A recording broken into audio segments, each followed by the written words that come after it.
Z problematiko mladih smo se na občini Tolmin začeli ukvarjati že kar dolgo nazaj. Tako smo skozi proces Alpskega mesta leta prišli do lokalnega programa za mlade. Občina Tolmin je pridobila tudi naziv Mladim prijazna občina. Sam se zavedam, da to seveda še ni dovolj in da je treba narediti še kaj.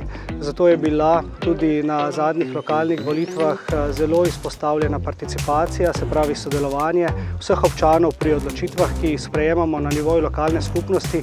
In potem smo se skupaj odločili, da bomo ta princip uvedli predvsem za mlade.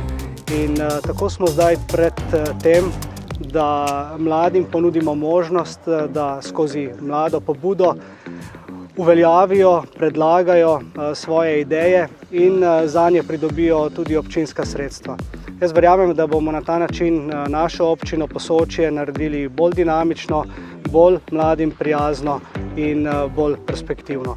Vse mlade vabim, da se udeležite volitev, izbire in da tam podprete tiste projekte, za katere menite, da bodo najbolj prispevali k taki občini, takemu okolju, ki si ga želite.